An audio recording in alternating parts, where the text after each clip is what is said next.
You must develop the ability to be disliked in order to free yourself from the prison of other people's opinion. I wish someone told me this when I was growing up. Well, I had to learn it the hard way, but lucky for you, because this is exactly what I'm gonna do in this video. Tell you the 5 most important life skills that will help you in your adult life. And these skills will help you to get a head start on everyone. And the 5th one is possibly the easiest one, only when you master the first 4. So make sure you watch till the end. So the first thing, something most people won't tell you, no one's coming to save you. Yes, you heard me right. There's no rescue team, there's no magical mentor, it's just you and your life. You have to deal with your own problem. This is your journey. And adulting? Yeah, it is hard. Well, you might think you've got it sorted, but guess what? No.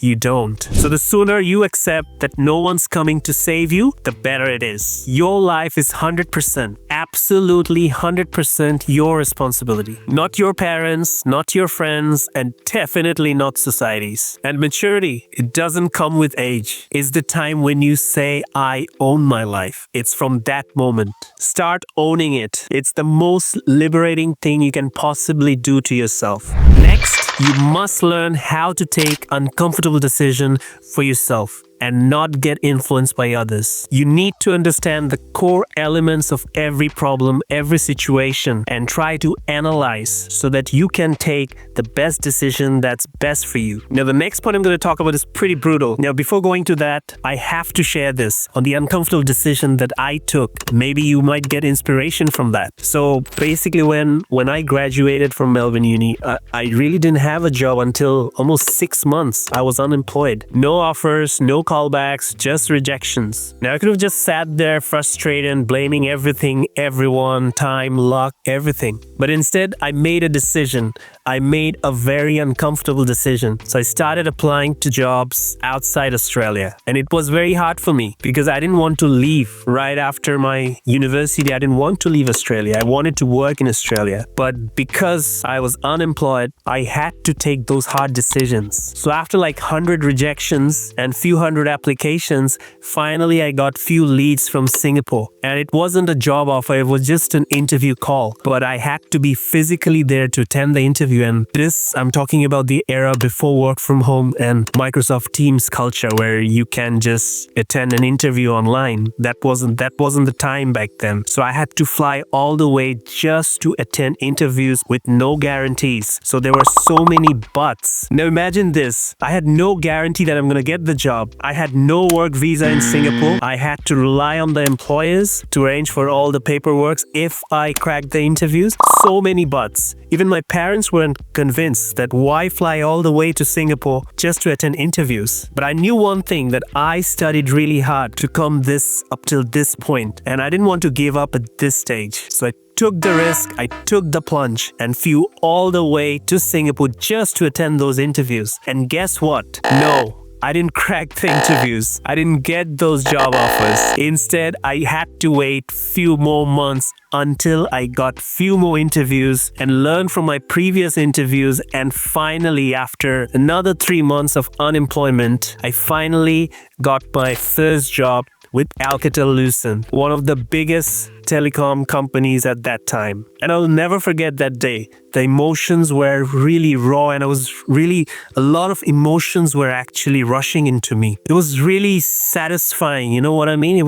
I can't really explain how I felt. It was surreal. Not because I cracked the interview or got the job, but because I didn't give up. I took those hard decisions and I backed myself. And when I was successful, I was really proud about myself. If I had let fear or other people's doubt guide me, I would have missed the entire Singaporean experience. So you have to back yourself, you have to trust yourself and take those hard decisions, those uncomfortable decisions. You have to take them because in the end, fortune favors the brave. And this leads me to the next point, which is brutal, but there's no escape. You have to know how to manage disappointment. Yes, there is absolutely no sugarcoating. You will be disappointed in life. Life will let you down. People you trust, they will backstab you. Relatives will disrespect you. Friends will disappoint you. The opportunities you work really hard for will slip through those fingers. The big plan that you were so excited about will fall apart completely. And all those experiences will be heartbreaking. But you know what? Those experiences will teach you a lot. Those are like the free experiences, free education, free life lessons that you have to embrace. And in those moments, you'll be left with a choice. You can either let it define you or let that situation refine you. Because let's be honest, disappointment is part of the deal. It doesn't care how smart you are, how kind you are, or how much you have planned ahead. It just rocks up uninvited. What really matters is how you respond to it. Any disappointment that you face in your life, don't take it as a personal attack or question your self-worth. That's a mistake a lot of people does. They self-doubt themselves. Don't do that. But take this as an opportunity. You're learning for free. You're getting those valuable experiences for free. Now, before going to the next point, I just wanted to ask you whether you have experienced anything in your life that you felt at that time was really painful, or any hard decision that you had to take. You can share with me in the comment section. I would love to know about those. Now, my next point is investing in self-learning and self-education. We'll always spend hundreds and thousands of dollars on useless stuffs. Let it be gadgets, eating out, I don't know, movies or whatever that is. But when it comes to learning something new that could actually change your life, we resist ourselves. We start looking for freebies. We don't want to invest in ourselves. Look, there are lots of free resources out there. I understand that. But don't be stingy when it comes to, personal growth. Don't be stingy on investing yourself. As Warren Buffett said, the most important investment you can make is in yourself. Because the truth is, the money that you spend on yourself to improve your skills, the time that you spend sharpening your mind, and the energy that you put into yourself to better yourself, to improve yourself, no one can take it away from you. No one. You are your biggest asset.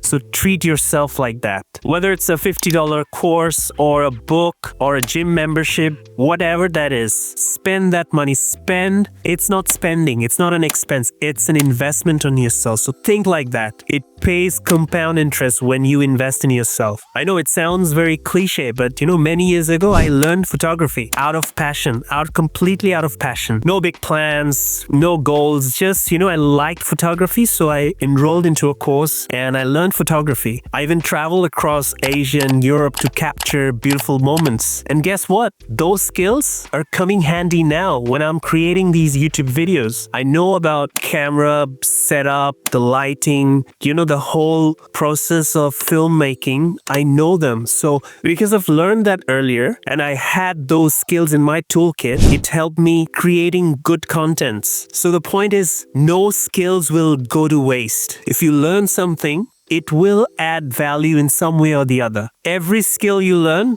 becomes part of your toolkit, and one day it'll all come together in ways that you never expected. And the last skill that you must learn is personal finance. Yes, I know I talk about personal finance on my channel, but I'm talking about the basic, not those complicated investment strategy and everything. It's the basic, the non-negotiables. Things like how much money you're bringing in, what's your expenses, so basically what's coming in, what's going out, how are you budgeting, what portion of your money is going on your needs, what portion you want to put it on wants and savings. So those basics you must understand, you must practice those skills. You have to track every single penny you earn when you're starting off. Because it's not about just the money itself, it's a habit. If you don't start from a very young age, you will not have those habits, and going forward, you won't have those habits to track. So you will fall behind in personal finance. I have seen so many people not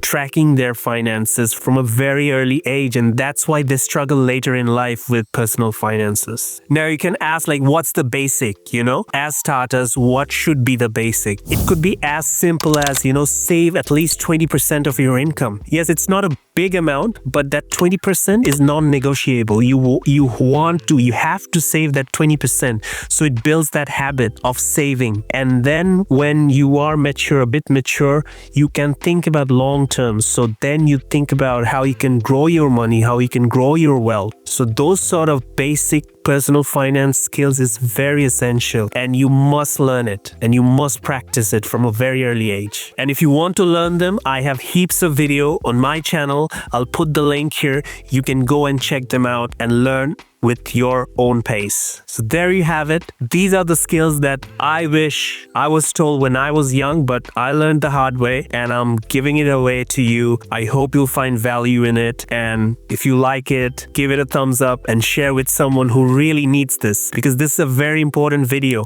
And I want you to start taking action from today and share with someone who really needs it. Thanks for watching. I'll see you in the next one.